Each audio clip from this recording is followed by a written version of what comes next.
For more than 1,000 years, millions of people made the pilgrimage to Delphi to seek guidance from the oracle of Apollo. His advice was especially sought by travelers setting off to discover new lands because there were uncharted and probably dangerous waters to cross. More important was the simply enormous spiritual significance of the sanctuary at Delphi for Greeks and foreigners alike. Situated almost 610 meters above the sea between the Gulf of Corinth and Mount Parnassus, Delphi was the Hellenic world's most sanctified place. Some of the finest examples of Greek art and architecture surrounded the temple. Today, all that's left of the statues that once adorned the sanctuary are the holes for their feet in the foundations. The monuments were colossal and made of very expensive materials, and there were literally thousands of them. The awesome vista heightened the pilgrims' hopes and expectations. There was the bronze bull, donated by the inhabitants of the island of Corfu in 480 BC. This was in honor of a bull who plunged into the sea and led fishermen to a great catch of tuna, and the splendid bronze copy of the Trojan horse, donated by the inhabitants of Argos in thanks for their victory over Sparta. The sacred heart of the sanctuary was the Temple of Apollo, the god who oversees all beginnings, the protector of order and harmony. It was an impressive sight. It had 6 columns of tough, fine volcanic stone along the front and 15 along each side. The pediments were faced with marble. In the pronaos, or vestibule in front of the cella or inner chamber, maxims were inscribed on the columns such as "All things in moderation" and "Know thyself."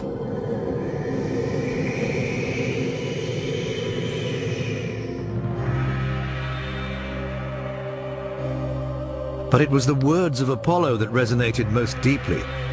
In the center of the temple was an opening in the ground from which a gas ascended. Apollo's virgin priestess Pythia sat on a tripod over the chasm. The vapor entered her brain, and the words that she uttered in a trance were believed to be Apollo's answer. By following these directions, and probably those of local sailors, the first Greeks reached the shores of the island of Ischia in the Gulf of Naples about 2,800 years ago. This marked the beginning of the Greek colonization of southern Italy. It was given the name of Magna Graecia, the Latin for Greater Greece. But what was Magna Graecia? Basically, it consisted of a group of city-states whose collective power would soon exceed that of the mother country. For the settlers, used to the searing sun and arid mountains of Greece, Italy was a paradise on earth, with its mild climate, abundant water, and fertile soil.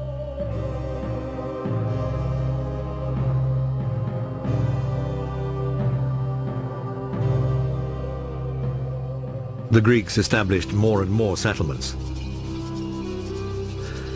The inhabitants of Sybaris, founded by Peloponnesian Greeks, built Posidonia, now Paestum.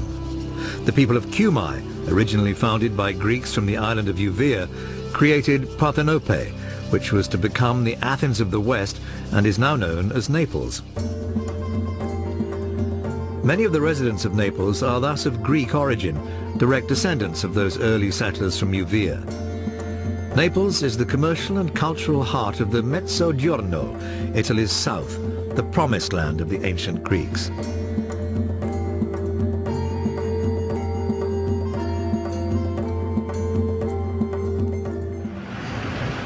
Excavations for the new underground line through the center of Naples have turned out to be a window on the city's past.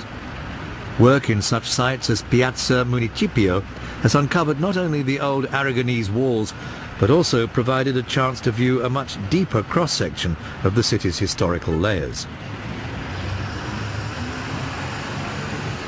Archaeologists from the Naples Monuments and Fine Arts Service have found numerous objects of Greek origin, such as this small fragment of a vase from Attica dating back to the 4th century BC, decorated with the image of an owl.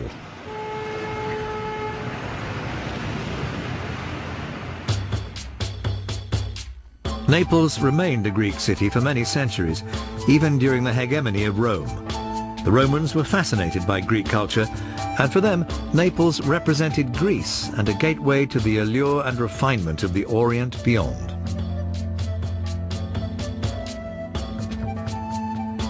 Along the hills of Posillipo, a name taken from the Greek Posillippon, meaning the place where one's troubles end and rest can be found, wealthy Romans built many beautiful villas.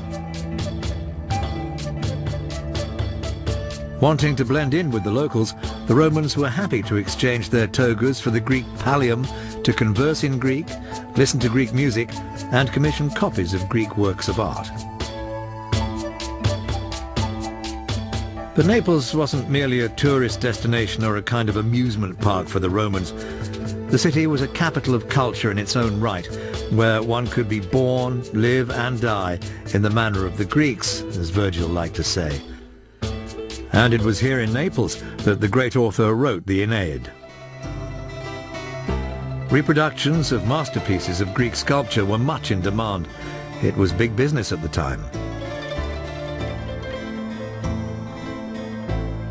Thousands of such masterpieces flooded into Italy, creating a valuable legacy of Greek art. Rich Romans paid well to have imitations of famous works of art grace their villas and gardens.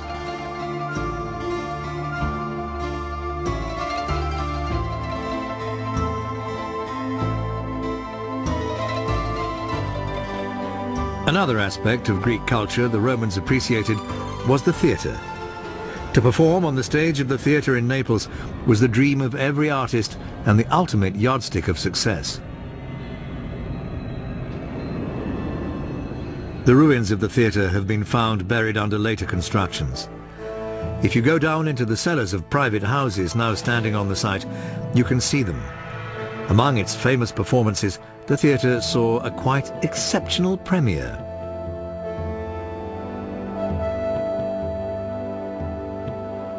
The Emperor Nero himself made his debut as a poet here.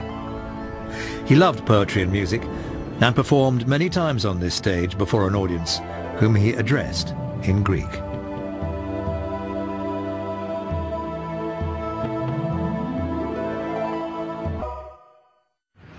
In the city centre is the spacious Agora. This plaza was the centre of the social life of the city and the site of its market. It's incredible, but shops like these under the arcades have been here for over 2,000 years. And it's astonishing that these narrow streets all have the same width, about 3 meters, and are spaced at regular intervals of 35 meters. The reason is that the modern streets still follow almost exactly the streets that were laid out when the city was founded 2,500 years ago.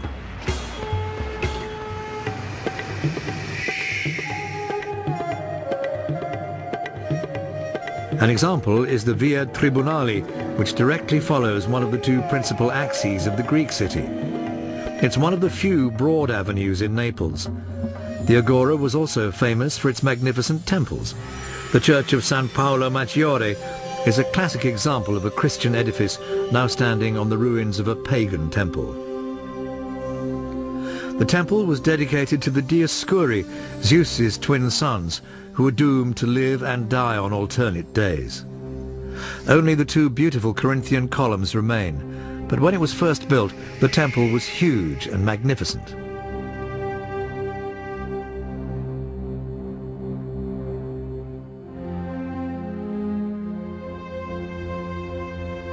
We know from a Greek inscription found nearby that the temple was restored in the 1st century AD during the reign of the Emperor Tiberius. The work was financed by two rich freed slaves who'd become administrators of